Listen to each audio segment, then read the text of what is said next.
Hello friends. Welcome to our channel. Here is important questions of current affairs today. Do let us know in the comment if you need mock test for any specific topic or subject. Make sure to watch the video until the end and start practicing alongside your studies. Question 1. With reference to the Catch the Rain campaign and shallow aquifer management, SAM, consider the following statements. Statement 1. The Catch the Rain campaign is primarily focused on promoting rainwater harvesting at the grassroots level. Statement 2. Shallow aquifer management, SAM, aims to sustainably manage groundwater resources in urban areas. Statement 3.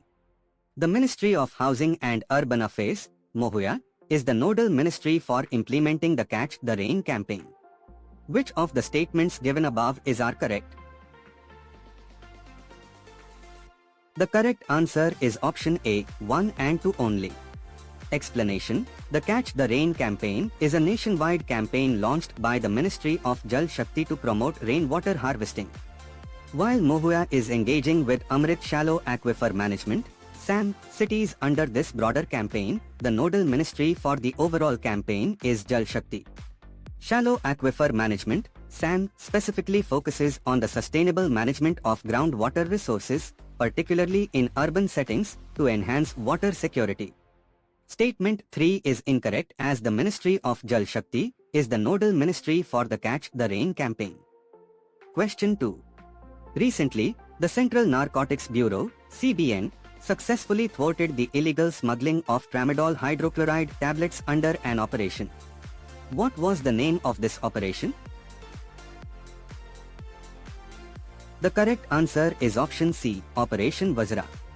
Explanation. The Central Narcotics Bureau, CBN, recently conducted Operation Vajra to counter the illegal smuggling of tramadol hydrochloride tablets, also known as fighter drug.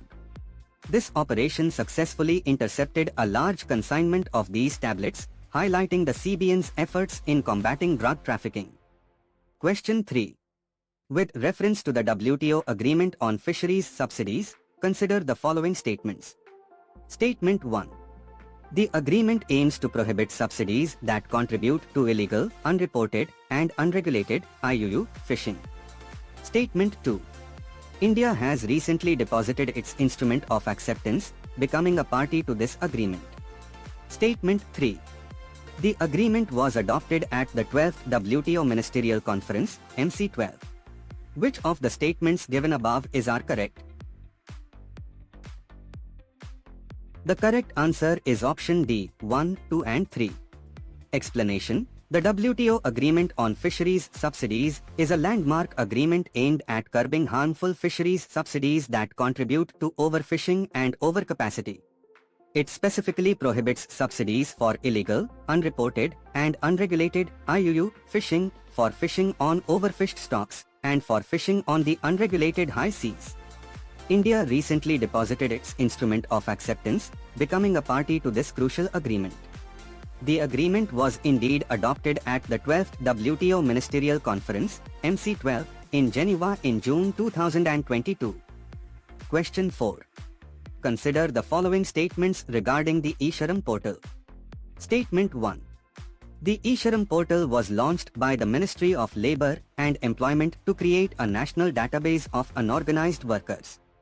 Statement 2. Workers registered on the portal are eligible for an accidental insurance cover under the Pradhan Mantri Suraksha Bima Yojana, PMSBY. Statement 3. The portal aims to facilitate the delivery of social security benefits to unorganized workers. Which of the statements given above are correct? The correct answer is option D, 1, 2 and 3. Explanation. The eSharam portal was indeed launched by the Ministry of Labour and Employment to build a comprehensive national database of unorganized workers. This database helps in extending social security benefits to them.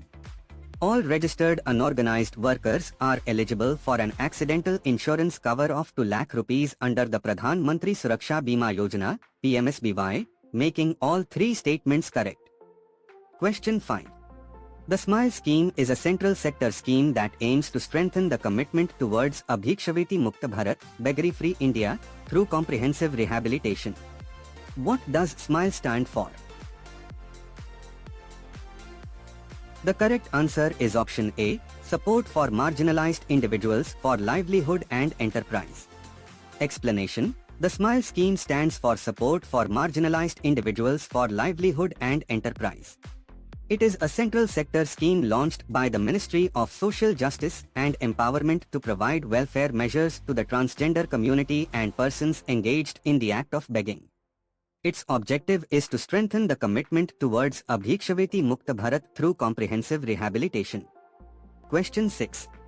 The National Highways Authority of India, NHAI, recently launched Digital Local Pass and Margamitra Help Center on which mobile application to promote digital services for highway users? The correct answer is option B, Highway Yatra. Explanation: the National Highways Authority of India, NHAI, has enhanced its digital services by launching the Digital Local Pass and Margamitra Help Center on its existing Highway Yatra mobile app. This initiative aims to provide seamless and efficient services to highway users, improving their travel experience. Question 7. With reference to the proposed Advocates Amendment Bill 2026, consider the following statements. Statement 1. The bill aims to amend the Advocates Act, 1961. Statement 2. It proposes to introduce provisions for regulating legal education and professional conduct of advocates. Statement 3. The draft bill has been released for consultation with stakeholders and the general public. Which of the statements given above are correct? The correct answer is option D, 1, 2 and 3. Explanation: the Advocates Amendment Bill 2026 is indeed intended to amend the existing Advocates Act, 1961. The proposed amendments typically aim to strengthen the regulatory framework for legal education, enhance professional standards, and ensure accountability of advocates. The release of the draft bill for public and stakeholder consultation is a standard procedure for significant legislative changes, making all three statements correct. Question 8. The Government of India is promoting a scheme for surface coal and lignite gasification with an outlay of 37,500 crore rupees. What is the primary objective of coal gasification? The correct answer is option B, to produce synthetic natural gas, hydrogen, and other chemicals from coal. Explanation: coal gasification is a process that converts coal into a gaseous mixture known as syngas, synthesis gas, which primarily consists of carbon monoxide, hydrogen, and carbon dioxide.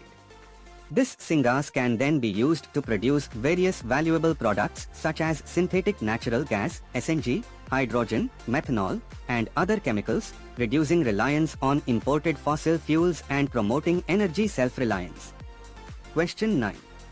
As per recent reports, approximately how many users were connected to UPI Unified Payments Interface by June 2026?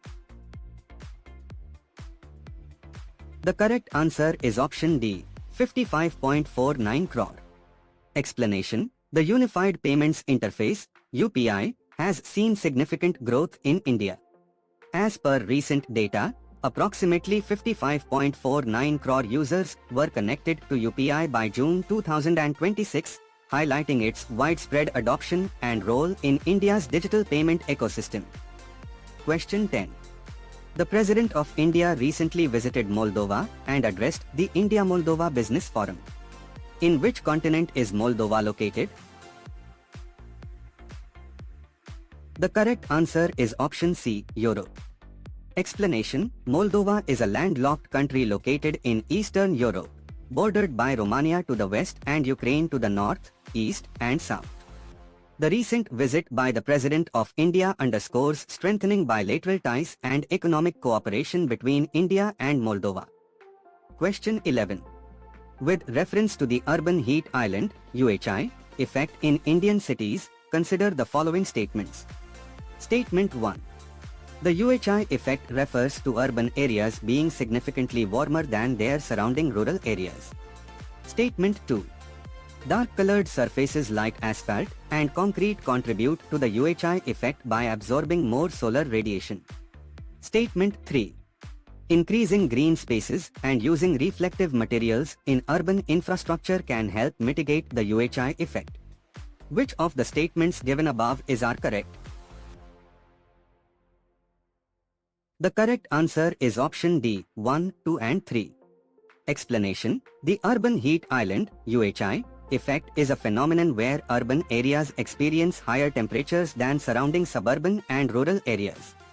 This is primarily due to the replacement of natural land cover with heat-absorbing materials like asphalt and concrete, reduced vegetation, and heat generated by human activities.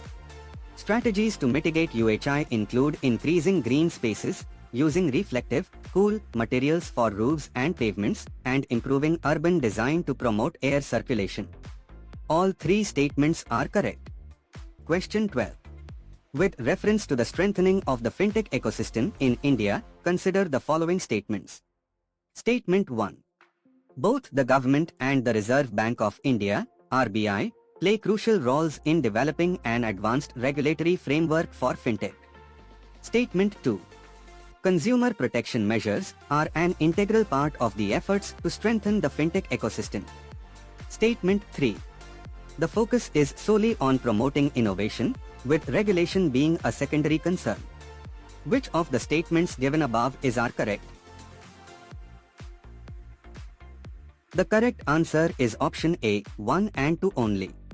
Explanation: the strengthening of India's fintech ecosystem involves a collaborative effort between the government and the Reserve Bank of India, RBI.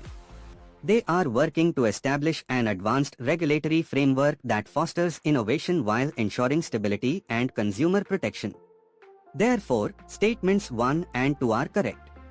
Statement 3 is incorrect because while promoting innovation is key, robust regulation and consumer protection are equally important and are not secondary concerns.